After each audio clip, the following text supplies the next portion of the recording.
되라. 크게 한번 해봅시다. 어린아이와 같이 되라. 오늘 말씀 3절에 보면 어린아이와 같이 되지 아니하면 결단코 천국에 들어가지 못하리라 말씀합니다. 그렇다면 우리가 집에 들어갈 때, 교회에 들어갈 때, 직장에 들어갈 때 어린아이와 같이 되면 천국을 경험할 수 있을 줄로 믿습니다. 여러분 직장에 들어갈 때, 교회에 갈 때, 가정에 들어갈 때 어린아이와 같이 되십시오. 그래서 여기서 말하는 어린아이와 같다라고 하는 것은 유치하고 판단력도 분별력도 없는 특성을 가리키는 것이 아닙니다. 그럼 우리가 신앙생활 유치하게 하지 마십시다. 네. 여기서 어린아이와 같이 들어간다고 하는 것은 예수님이 직접 말씀해 주셔요.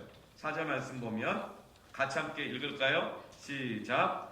그러므로 누구든지 이 어린아이와 같이 자기를 낮추는 사람이 천국에서 큰 자니라.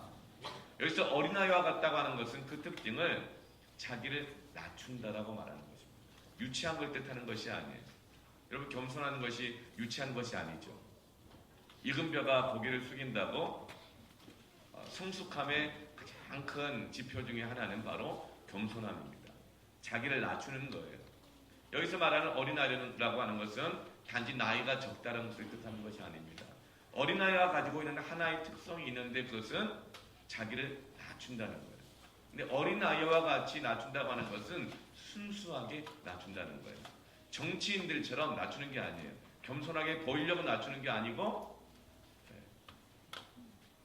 순수하게 어린아이와 같이 자기를 낮추는 사람, 이런 겸손한 사람이, 이런 사람을 통해서 가정과 교회가 이 세상이 천국으로 변화되게 된다는 것이 주님의 말씀입니다.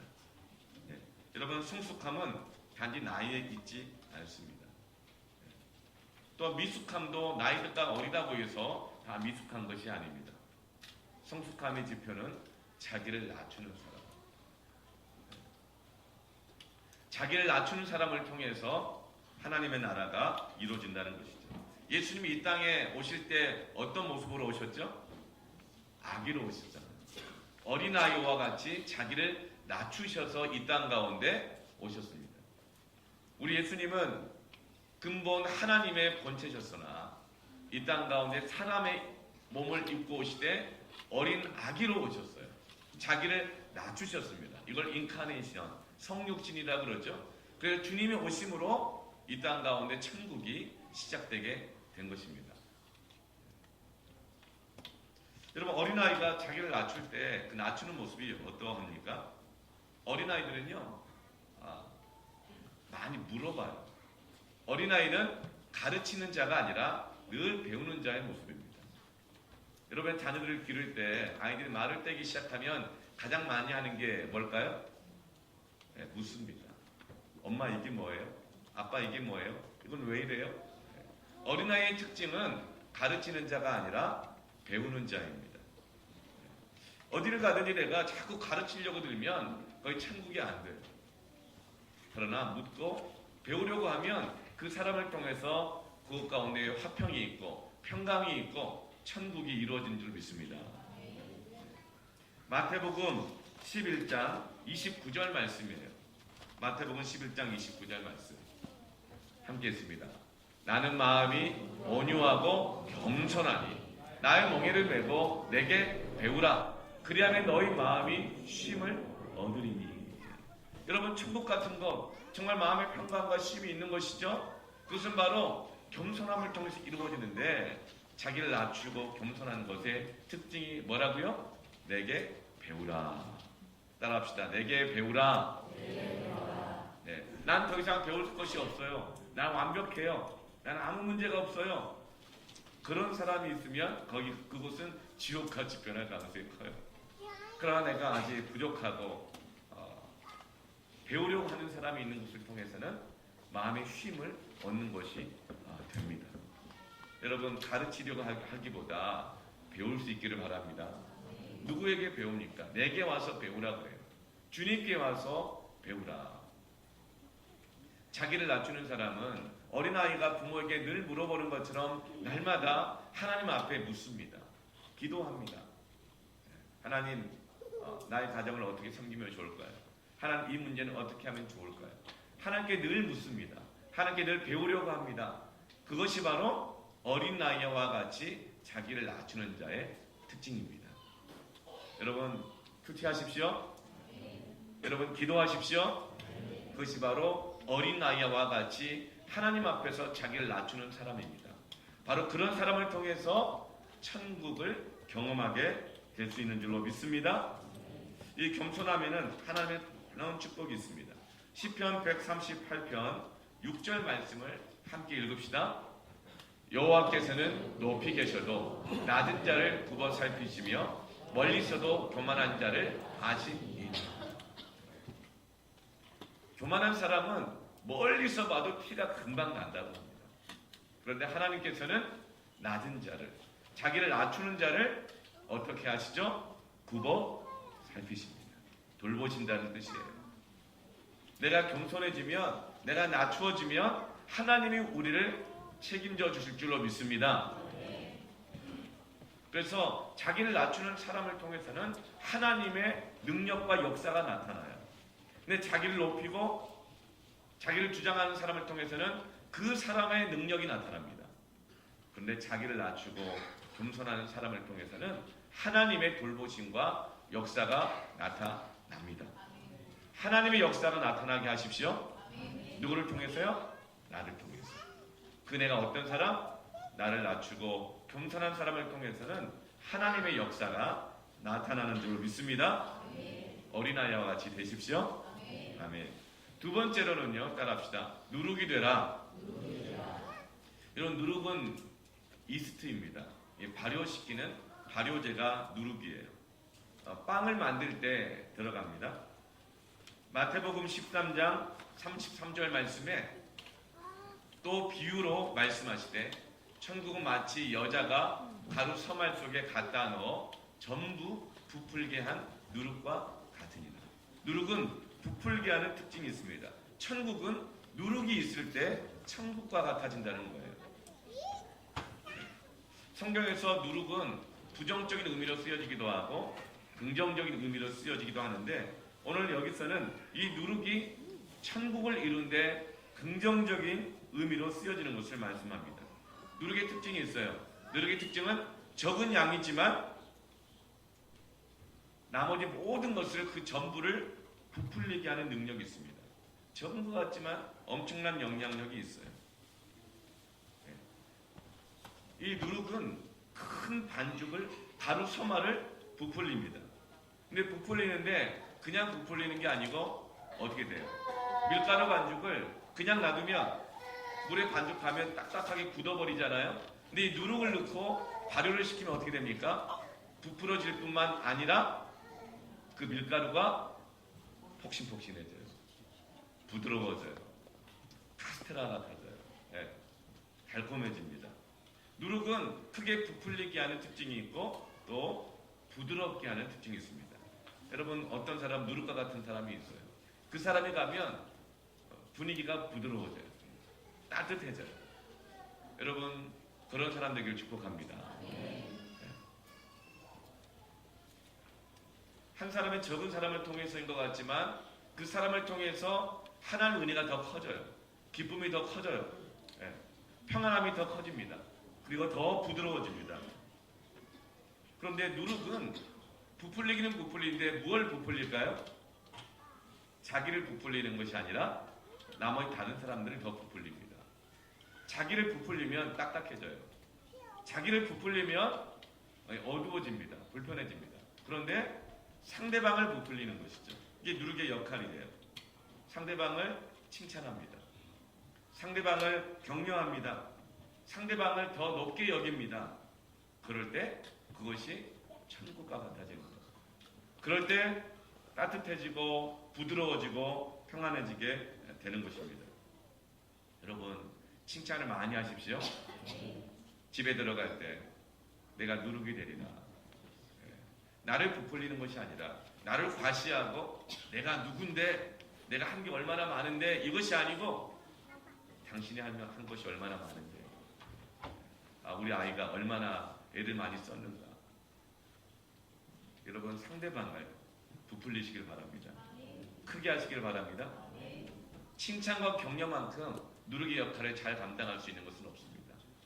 이번 1박 2일 우리 수양회 동안에 여러분 성도들 서로 볼 때마다 상대방을 부풀리시게 하시기를 바랍니다. 네. 한번 좌우 옆 사람 얼굴 한번 봤으면 좋겠어요. 네. 한번 보세요. 네. 오늘 인상이 참 좋으십니다.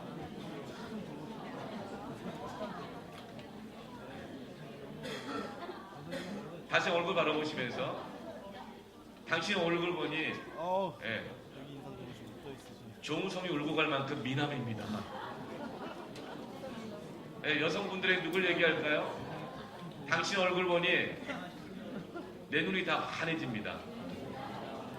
네, 아멘. 네, 다시 한번 얼굴 쳐다보면서 당신 얼굴 보니 당신 덕 좀 보고 살 것 같습니다. 네, 아멘. 여러분 서로 칭찬하십시오. 격려하십시오. 그것이 누룩의 역할입니다. 상대방을 크게 여기는 거예요. 상대방을 높이는 거예요.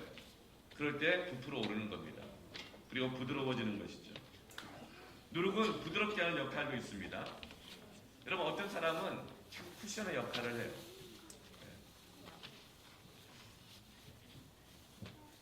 이 딱딱한 의자에 자기도 모르게 딱 앉으면 굉장히 아프죠. 근데 쿠션 하나만 있으면 그 모든 충격을 그 사람의 이 몸무게가 얼마나 무겁든지 그것을 잘 이렇게 수용할 수가 있습니다. 가정이나 교회나 어디든지 이런 정서적인 쿠션 역할을 할 수 있는 사람이 필요합니다. 그게 누룩의 역할이에요. 부드럽게 하는 것이죠. 감정에도 쿠션이 있다 그래요. 때로 꼭 하고 싶은 말이 있는데요. 그 말을 곧바로 전달하면요. 너무 딱딱해요. 그걸 못 받아들입니다. 어떻게 해요? 그래서 마치 샌드위치처럼 부드러운 빵을 양옆으로 하고 그 안에다가 재료를 이렇게 딱딱한 재료를 넣는 거예요. 그것처럼 우리에게는 정서적 쿠션 역할을 할 수 있는 누룩 같은 사람이 필요합니다. 여러분 우리가 그런 누룩 같은 역할을 하기를 바랍니다. 꼭 기억하십시오. 누룩은 내가 아니라 상대방을 크게 여긴다. 상대방을 높이고 상대방을 칭찬한다. 그리고 누룩은 부드러운 쿠션 역할을 한다. 세 번째로 천국을 경험하기 위해서는 무엇이 필요한가? 따라합시다. 가라지는 주께 맡기고 복식에 집중하라. 천국 비유 중에서 이 가라지의 이 비유가 있습니다. 마태복음 13장 24절부터 25절까지 말씀 함께 읽겠습니다. 예수께서 그들 앞에 또 비유를 들어 이르시되 천국은 좋은 씨를 제 밭에 뿌린 사람과 같으니 사람들이 잘 때 그 원수가 와서 곡식 가운데 가라지를 덧뿌리고 갔더니 천국은 좋은 씨를 제 밭에 뿌린 사람과 같은데 사람들이 좋은 씨를 그 밭에 뿌리고 갔는데 원수가 와서 곡식 가운데 무엇을 덧뿌리고 가죠? 가라지를 덧뿌리고 갑니다. 여러분 가라지가 뭔가요? 가라지는 잡초를 뜻합니다. 가라지는 잡초를 뜻해요. 이 가라지는요, 이 독보리라는 이름도 있습니다. 가라지는 보리와 밀밭 사이에서 섞여 자라는 이 잡초의 종류인데요. 한번 사진을 한번 볼까요? 네, 어느 것이 가라지일까요? 네, 초록색 쪽이요, 아니면 잘 익은 황금색 쪽이요? 네, 초록색 쪽. 네, 저게 가라지입니다. 네. 제가 또 오른쪽에는 황금색으로 예쁘게 되어 있는 것이 저게 밀이에요. 저게 알곡 곡식이고 그 옆에 있는 것은 가라지죠. 이 가라지는 그대로 펴놓으시고, 가라지는 독보리로서 이걸 먹으면 중독이 됩니다. 복통과 설사를 일으키게 되었죠. 그런데 이 두 가지의 특징은 이 생육하고 있는 동안에, 자라고 있는 동안에는 이 두 가지가 구별이 안 됩니다. 아주 헷갈려요. 그런데 어떻게 우리는 지금 이 사진을 보면서 구별을 합니까? 다 자라서 열매를 맺을 때가 되면 이것이 알곡인지 가라지인지를 알게 된다는 거예요. 알곡과 가라지는요, 초신자 때는 잘 드러나지가 않아요. 어린애 때는 잘 드러나지 않습니다. 알곡과 가라지는 다 크면 드러납니다. 알곡과 가라지는 성장할 때가 아니라, 초신자 때가 아니라 감투 쓰면 드러난다고 해요. 그리고 가라지의 특징이 있는데, 가라지는요 열매를 맺어도 떨어지지가 않는답니다. 근데 곡식은 열매를 맺으면 다 익고 나면 그것이 땅에 떨어져서 썩고 또 다시 자라고 많은 열매를 맺게 되어 있죠. 가라지는요 절대 자기가 떨어지는 법이 없어요. 끝까지 달라붙어 있습니다. 자기를 이렇게 낮추지 않고 희생하지 않고 헌신하지 않는 특징이 있습니다. 그리고 그 안에 독을 품고 있죠. 그래서 자라는 동안은 드러나지 않아요. 언제 드러난다? 어른 됐을 때. 어른 됐을 때. 감투 썼을 때. 내가 뭐 쥐고 있을 때. 그때 가라지인지 아닌지 드러나게 됩니다. 바로 추수할 때 이 가라지가 드러나게 되어지죠. 하나님께서는 가정과 교회를 천국으로 만들기를 원하시는데, 이런 가라지와 같은 끈질긴 방해꾼이 있다는 것입니다. 여러분, 여기서 좋은 씨와 가라지와 밭과 원수는 누구일까? 그 농부는 누구일까? 우리 함께 읽었던 마태복음 13장 말씀을 보면 마귀는 가라지 같은 사람을 세웁니다. 가라지를 뿌리는 마귀라고 그랬어요. 가라지를 뿌리는 원수는 마귀라고 했어요. 그리고 추수 때는 세상 끝이고 추수권은 천사들이라고 말씀합니다. 마귀는 하나님 나라를 방해하기 위해서 가라지 같은 사람들을 꼭 덧뿌려 놓고 갑니다. 그리고 그 가라지들은 알곡주의를 계속 맴돌죠. 여러분, 내가 볼 때 가라지 같은 사람이 방해한다고 느낄 때 여러분 어떻게 해야 할까요? 어떻게 해야 될까요? 아, 저 가라지 아닌가? 왜 이렇게 나를 힘들게 하고 어렵게 하는가? 그런 사람을 볼 때, 방해받는다고 느낄 때 어떻게 될까요? 이것이 제자들의 똑같은 질문이었어요. 마태복음 13장 28절 말씀 읽을까요? 마태복음 13장 28절. 주인이 이르되 원수가 이렇게 하였구나. 종들이 말하되 그러면 우리가 가서 이것을 뽑기를 원하시나이까. 종들이 말하되, 제자들이 이렇게 말을 해요. 우리가 가서 이것을 뽑아버릴까요? 찍어내버릴까요? 그 사람이 없었으면 좋지 않겠습니까? 이것이 제자들의 질문이었어요. 뽑아버릴까요? 근데 예수님은 그 제자들의 이야기에 어떻게 대답하십니까? 마태복음 13장 29절 말씀이에요. 함께 읽을까요? 주인이 이르되 가만두라. 가라지를 뽑다가 곡식까지 뽑을까 염려하노라. 여러분, 가라지, 내 눈에 꼭 가라지 같은 사람이 있어요. 뽑아버릴까요? 뽑아야 되지 않겠습니까? 그때 주님은 뭐라고 말합니까? 따라합시다. 가만두라. 여러분, 가라지는 뽑는 것이 아닙니다. 가라지는 가만두라고 합니다. 왜 그래요? 우리는 가라지 뽑으려고 하다가 알곡들까지 상처를 줄 수 있기 때문에 그래요. 네가 가라지냐 내가 가라지냐 두 사람이 막 싸워요. 그러면 옆에서 보는 그 사람들이 마음이 상하고 시험에 드는 것입니다. 여러분, 가라지 뽑으려고 싸우지 않기를 바랍니다. 가정 안에서도 마찬가지예요. 부부간에 당신이 이게 문제야, 당신은 이게 쓴뿌리야, 당신 이거 가라지야, 이걸 뽑아야 돼, 당신이 고쳐야 돼. 그러면 나만 그러냐 하면서 둘이 이렇게 부부가 갈등이 있죠. 그럼 어떻게 됩니까? 주변에 있는 알곡 같은 자녀들이 상하는 거예요. 교회에서도 마찬가지예요. 성도 간에. 교회에서 서로 누가 가라지다, 네가 가라지다, 난 아니다. 그렇게 시시발기 비비를 가리고 갈등하고 싸울 때 오히려 많은 성도들이 마음의 상함을 얻게 되는 것입니다. 따라합시다. 가라지는 뽑는 것이 아니다. 어떻게 하라고요? 가만두라. 가라지를 확 잡아 뽑으면 속이 시원하겠죠? 그러나 주님 말씀합니다. 그러다 알곡도 다친다. 우리는 속 시원하는 것이 목적이 아니고 곡식을 보호하는 것이 목적인 것이죠. 가라지가 나타나는 것 같으면 더 곡식에 신경 쓰시길 바랍니다. 알곡들을 더 살피고 돌보기를 바랍니다. 가라지가 나타나면 우리가 누룩의 역할을 하고 어린아이와 같이 자기를 더욱더 낮추시기를 바랍니다. 그럼 그 가라지는 어떻게 할 거냐 할 건가? 추수 때까지 그냥 두라. 그러면 주님이 처리하실 것입니다. 그리고 사실 추수 때가 되기 전에는 누가 진짜 가라지인지 알 수가 없어요. 그런데 나의 눈으로 판단하다가 이것이 가라지려니 하고 가라지를 뽑으려고 하다가 우리는 알곡인데도 잘못 헷갈려서 뽑아버릴 수가 있다는 것입니다. 우리의 불안정한 판단력을 의지하지 말고 자기를 낮추고 여러분 주께 물으시기를 바랍니다. 누룩의 역할을 하시길 바랍니다. 그러면 주님께서 가라지는 처리하실 줄로 믿습니다. 아멘.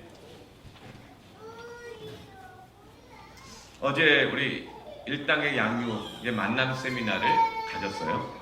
내적 치유장애를 준비하기 위해서 후견인과 피후견인들이 함께 만났죠. 제가 뒤에서 같이 찬양하고 말씀 듣고 기도하면서 제 마음이 굉장히 따뜻해지더라고요. 그리고 찬양하고 말씀을 듣고 기도할수록 점점 이 은혜가 더욱더 부풀어져 가고 커져감을 느끼는 것입니다. 그럼 제 마음에 어떤 마음이 들었냐면 야, 여기가 천국이구나. 아멘. 거기가 천국인 거예요.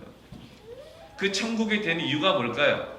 후견인과 피후견인들이 매주마다 한 번씩 만나서 서로를 격려하고 서로를 따뜻하게 대하고 서로를 가라지처럼 여기는 것이 아니라 내가 이번에 너의 쓴뿌리를 뽑아버리겠다 이 결심으로 만나는 것이 아니고 만날 때마다 위로하고 격려하고 이번 기회에 너 거쳐버리고 말겠다 이런 마음으로 만나는 것이 아니라 격려하고 위로하고 오히려 내 안에 있는 상처와 죄의 문제들과 아픔과 고민을 함께 나누며 어떻게 하면 좋을지 묻고 배우려고 하고 그런 만남이었기 때문에 천국 같은 만남 세미나가 된 줄로 믿습니다.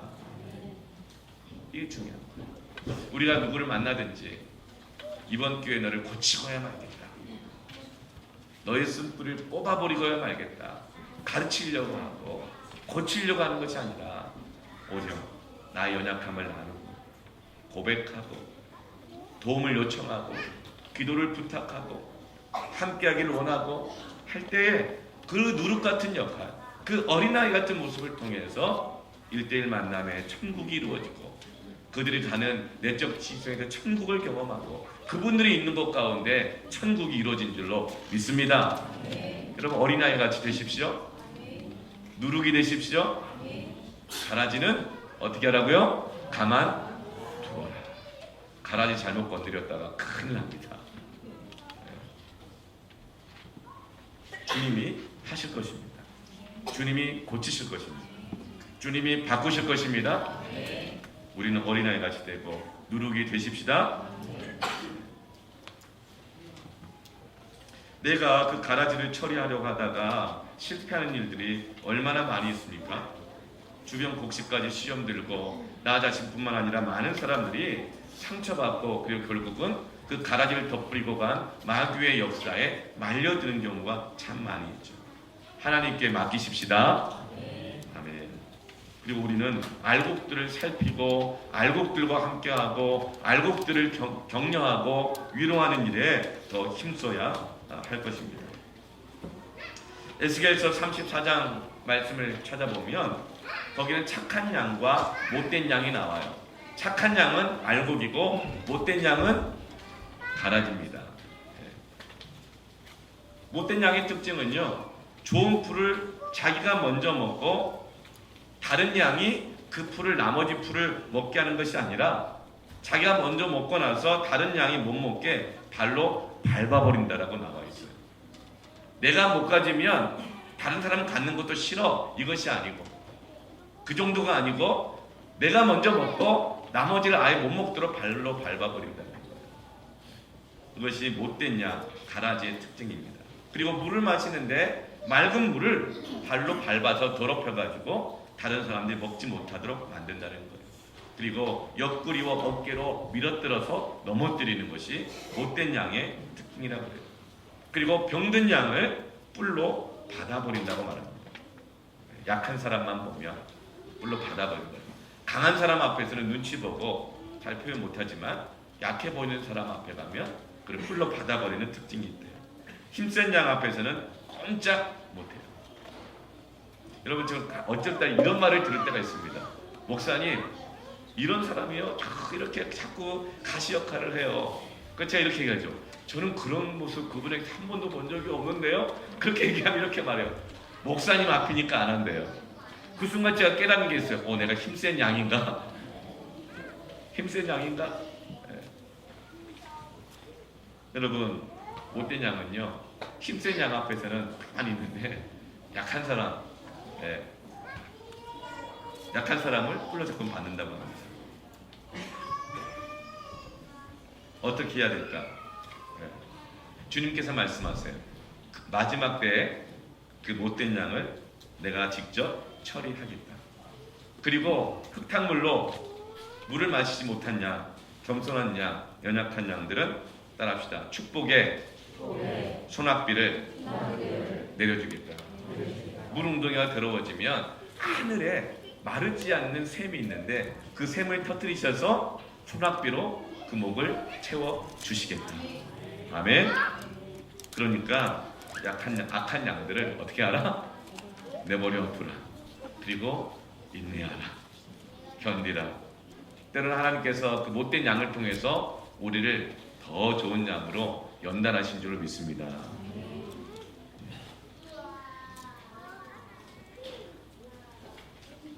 여러분, 끝으로 천국을 경험하기 위해서는 네 번째입니다. 따라합시다. 겨자씨가 되라. 네, 겨자씨가 어떻게 생겼는지 궁금하시죠? 한번 볼까요? 저게 누구 손인지는 잘 모르겠지만 그 손바닥 위에 올려져 있는 것이 작은 까만 점 같은 것이 겨자씨. 겨자씨의 특징은 뭘까요? 작다는 것입니다. 세상에 겨자씨만큼 작은 씨는 없을 정도로 겨자씨는 모든 씨 중에서 가장 작은 씨입니다. 저기서 뭐가 나올까? 한번 훅 불면 날아가 버리고 마는 것이죠. 그런데 마태복음 13장 31절에 천국을 이렇게 비유합니다. 읽읍시다. 또 비유를 들어 이르시되 천국은 마치 사람이 자기 밭에 갖다 심은 겨자씨 한 알 같으니. 그냥 겨자씨 한 알이 아니고 겨자씨가 아니라 겨자씨 무엇과 같다? 한 알과 같아요. 아무리 작은 것도 많이 모아놓으면 크잖아요. 그런데 겨자씨 한 알, 여러분 그거를 밥을 지어 먹은들 뭐 간에 기별이나 가겠습니까? 겨자씨의 특징은 작다는 데 있습니다. 아주 작아요. 두 알도 아니고 세 알도 아니고 아주 한 알과 같이 작은 것이 바로 천국이 이와 같다는 거예요. 그런데 이 겨자씨는 작은 것이 자라게 되면 뭐가 된다고요? 큰 나무가 됩니다. 우리 한 사람 한 사람들은 겨자씨처럼 작고 연약해 보일 수 있습니다. 그러나 여러분 자신을 작게 여기지 마십시오. 때론 옆에 있는 사람이 겨자씨처럼 작아 보이는 사람일 수 있어요. 아니, 저 사람을 통해서 무슨 일을 할 수 있겠는가? 때론 내 자녀, 얘가 이래가지고 앞으로 뭐 할 수 있겠는가? 그렇게 여겨질 수가 있습니다. 그러나 그 겨자씨 안에 생명이 있으면 자라서 큰 나무가 될 줄로 믿습니다. 천국은 어떻게 이루어지느냐? 겨자씨를 가볍게, 작게, 함부로 여기지 아니할 때부터 시작됩니다. 어린아이가 예수님 앞에 나오려고 그랬어요. 그럴 때 많은 어른들이 어린아이가 나오는 것을 가로막습니다. 방해합니다. 예수님 뭐라고 말하죠? 그 어린아이가 내게로 나오는 것을 금하지 말라. 천국은 바로 이런 어린아이와 같은 자리다. 아멘. 우리 자녀들 실망스러워 보일 수가 있을 때가 있죠. 그러나 여러분의 자녀들을 여러분 작게 여기지 마십시다. 이런 어린 아이들과 같은 자들의 것이라고 했어요.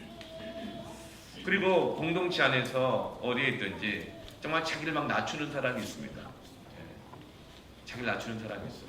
여러분 그 자기를 낮추는 사람을 귀하게 여기십시오. 우리는 자기를 낮추는 사람 앞에 가면요, 그 사람이 정말 모자라가지고 낮추는 줄 알아요. 그럼 함부로 대하는 경우가 있습니다. 여러분 자기를 낮추는 사람을 소중히 여기십시오. 자기를 낮추는 사람을 더 귀하게 여기십시오. 잘 섬기는 사람들, 시간이 남아 돌아서 오는 게 할 일이 얼마나 없으면 이렇게 와서 맨날 이거 할까? 아니에요. 천국은 그와 같은 사람이 것입니다.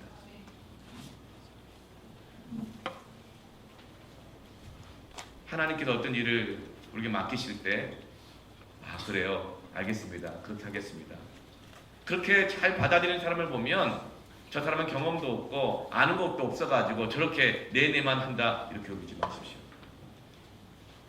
그런 사람은 귀히 여겨야 합니다. 마치 자기 주장은 없는 것처럼, 생각은 없는 것처럼, 나는 경험이 없어가지고 말 듣기만 하는 사람처럼 보이는 것이 아니에요.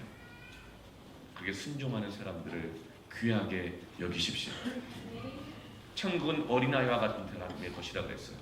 좀 배웠다고, 좀 갖고 있다고, 경험이 있다고 내세우고 주장하는 사람들의 것이 아니라 어린아이와 같이 자기를 낮추는 사람.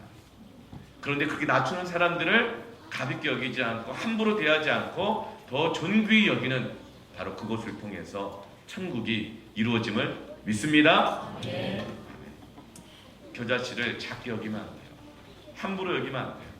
바로 그 겨자씨를 통해서 천국이 이루어지는 것입니다. 예수님은 그 인생 시작이 어디에서 시작을 했죠? 마국간에서 시작하셨어요. 말구유 위에서. 여러분 직장에 대해서 어느 정도 만족도가 있습니까? 일하는 환경이 마국간 같고, 내가 이런 데서 일할 사람이 아닌데. 근데 여러분이 그 직장에서 영원히 있을 수도 있고 잠시 거쳐갈 수도 있지만, 중요한 것은 얼마나 그것 가운데 있든지 하나님께서 여러분을 통하여서 하실 일이 있기 때문인 줄 믿으시길 바랍니다. 여러분 사업을 하다가도 어떤 거래처를 만날 수 있어요. 큰 돈 되는 거래처가 있고 돈 안 되는 거래처가 있을 수도 있습니다. 그런데 여러분 그 거래가 되어지고 계약을 하게 되었다면 반드시 그 안에 하나님이 뜻하신 바가 있는 줄로 믿으시길 바랍니다. 예수님은 그 시작이 마국간이었어요. 하나님 나를 보내신 것, 내가 나를 만나게 하신 그 사람들을 여러분 마국간 같다고 가볍게 여기지 마십시오. 함부로 여기지 마십시오. 여러분 그것에 최선을 다하시길 바랍니다. 존귀히 여기시기를 바랍니다. 그럼 바로 그곳에서 천국이 시작된다는 거예요. 어떤 사람을 만날 때에도 그래요. 참 이렇게 내가 볼 때는 별거 아닌 것처럼 보일 수 있습니다. 그러나 그 사람과의 만남을 최선을 다하시길 바랍니다. 그것이 겨자씨가 됩니다. 거기에서 천국 같은 만남이 이루어진 줄 믿습니다. 예수님은 마국간에서 시작하셨죠. 그리고 예수님은 12명의 제자들과 함께 시작하셨습니다. 그런데 그 12명이 어떤 사람들이 있죠? 기반이 있는 사람입니까? 안정된 사람들입니까? 아니에요. 당시 예수님의 나이가 33살, 저보다도 10살 아래 33살이었어요. 그리고 예수님의 제자들 대부분이 20대 후반의 청년들이었고 삶이 안정되지 않은 사람들이었습니다. 그런데 예수님은 이 12명의 제자들과 함께 천국을 시작하시죠. 저희 교회가 정말 이 파송받은 지가 이제 2년 반 됐잖아요. 호배시대 온 지는 1년 6개월 됐고 2년 반 전에 35명으로 출발을 했어요. 그때 개척 멤버들이. 근데 그 중에 그 개척 멤버들 중에서 2년 반이 지나고 난 다음에 남아있는 분들이 어떤 분들인가, 여러분 오해하지 마세요. 남아있는 분이 알곡이고 안 남아있는 분이 가라지가 절대 아닙니다. 남아있는 분이 얼마인가 봤더니 12명이 남아있더라고요. 청년, 장년 다 합쳐가지고 12명이 남아있어요. 여러분, 이분들이 다 알곡들인 줄로 믿습니다. 아멘. 그리고 여러분들이 모두가 다 알곡들임을 믿습니다. 때로는 겨자씨처럼 작아 보일 수 있어요. 예수님의 12 제자들처럼 생활 기반도 없고 내세울 것도 없고 안정되지 않은 사람들이 모여 있었어요. 그러나 그 겨자씨들을 주님은 최선을 다해서 섬기십니다. 기도하십니다. 함께 하십니다. 그리고 그들을 통해서 하나님의 나라가 이루어지게 되는 것이죠. 언더우드가 우리나라에 왔을 때 몇 살일까요? 26살이에요. 26살 청년이 한국 땅을 밟았을 때 한국 땅의 부흥의 역사가 시작된 것입니다. 여러분이 옆에 있는 자녀들 보세요. 한번 보세요. 크든 어리든 이 자녀들 좀 한번 보세요. 한번 손 한번 잡아보세요. 그리고 이렇게 얘기해 주세요. 이름을 불러주면 누구야? 너는 하나님 나라의 겨자씨다.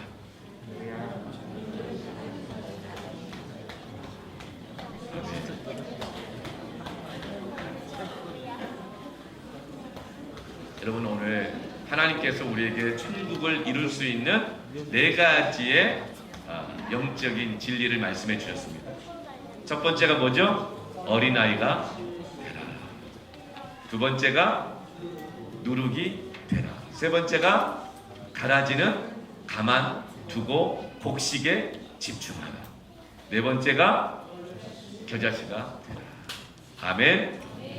이 4가지가 나의 가정과 교회와 우리 세상 가운데서 순종되어지고 적용되어지므로 여러분이 가는 곳곳마다 천국이 이루어질 줄로 믿습니다. 그리고 오늘 이제 예배 이후에 출발하게 되는 1박 2일의 전교인 수양의 가운데 이 천국을 경험할 수 있기를 축복합니다. 제가 오늘 이런 마음이 들었어요. 여러분 가운데 우리 전교인 수양에 가시는 분도 있고 못 가시는 분도 있죠? 그렇죠? 그런데 여기 오신 모든 분들은 전교인 수양에 다 참여하신 겁니다. 왜요? 지금부터 이미 시작됐거든요. 조금 일찍 가시는 분이 있고 끝까지 함께 하시는 분이 있지만 여러분, 이 전교인 수양을 통해서 천국을 경험하실 줄로 믿습니다. 함께 축복해주고 함께 기도해주고 함께 동참하시기를 축원합니다. 아멘. 이제 우리 함께 기도하겠습니다. 우리 자녀들이 옆에 있으면 우리 자녀들 손을 꼭 붙잡아주고, 옆에 우리 믿음의 동역자가 있으면 손을 한번 꼭 붙잡아주고, 이제 우리 함께 기도합시다. 하나님, 어린아이같이 되게 하옵소서. 누룩이 되게 하옵소서. 인생의 가라지를 만날 때 내 힘으로 하려고 하지 말게 하시고 하나님께 맡기게 하옵소서. 겨자씨인 것 같을 때 낙심하고 실망하지 말게 하여 주시옵소서. 하나님께서 큰 나무가 되게 하실 줄로 믿습니다. 나의 가정, 우리 가정, 교회 천국 되게 하여 주시옵소서. 이 시간 함께 기도하겠습니다. 하나님 아버지 감사합니다. 하나님께